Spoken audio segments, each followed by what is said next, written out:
Even if you are married to the best spouse in the whole world, listen to me, Gemonte.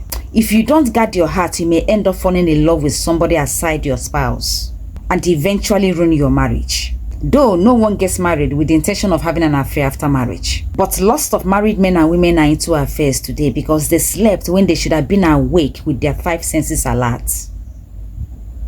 This video is actually for married people because they are the reason some people are afraid to get into marriage. Because marriage now no be marriage again, no be marriage una they marry. Some people are actually managing it. Now listen to me. Be you man or a woman watching me now and you are married, make sure you don't get too friendly with the opposite sex. What did I say?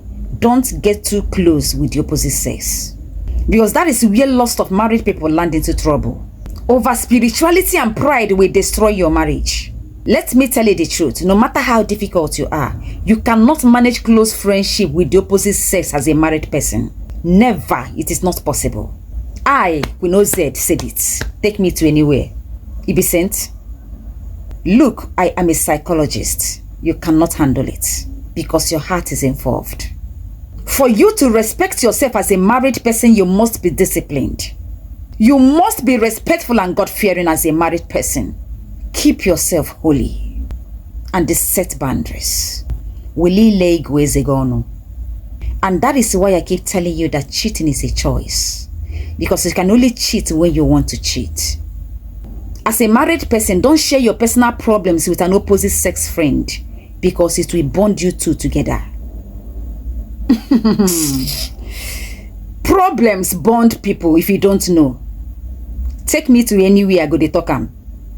For as long as your opposite sex friend is not related to you in any way, they are not your brother, they are not your sister, and they are a married person, believe me, that friendship no end there. Is you. Except you want to be deceived. See, no matter how you package it, no be my kind person you go lie that kind lie give, because I no go take am. As married persons, if there should be anything like bestie, let it be your spouse. Anything that has to do with the opposite sex after marriage is beyond friendship. Let's tell ourselves the truth. To avoid this as a married person, you are not to contact any opposite sex you are fond of. Mind your home and your partner. Because if you secretly admire them, you are fond of them. And the more you admire them secretly, it go to tingle you for heart. As in, you go to think of them. Your head will be full of their thoughts all the time. So don't contact them.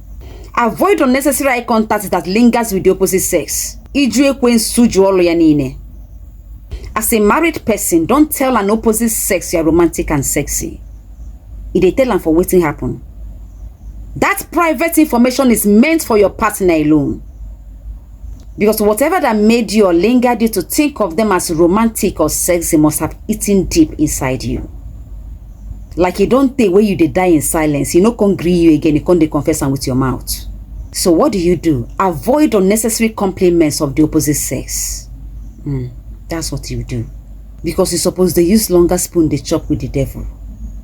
And as a married person, on no account should you open your mouth to say I love you to the opposite sex. If they tell and say you love them for what? If you love them, what of your spouse? You love that one too. Hey, you're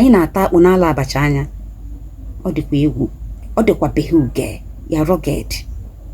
Work on your marriage. Keep the fire of love and romance alive in your marriage. Protect your marriage. Don't share your marital problems with your opposite sex friend. Don't share because it will bond you with that person. Don't flirt with your opposite sex. After marriage, don't contact your ex. Let me remind you another important one again. As married persons, don't chat with the opposite sex on the days you are horny. Don't. Because say na there they start. Respect yourself. If you are the type that always see the bad side of your spouse, you will always be angry in your marriage. You know, get what your spouse to do, no matter how hard they try, we go make you happy. Because you don't see anything good in what they do. Waiting go to come your mind and have to come out to go find happiness outside. Meanwhile, your spouse today, you don't see him as anybody. And then once you succeed in getting someone out there, that's the beginning of emotional affair and eventually sexual affair. And it is the beginning of the end of a once glorious marriage. Love yourself because you are a limited edition. Thank you.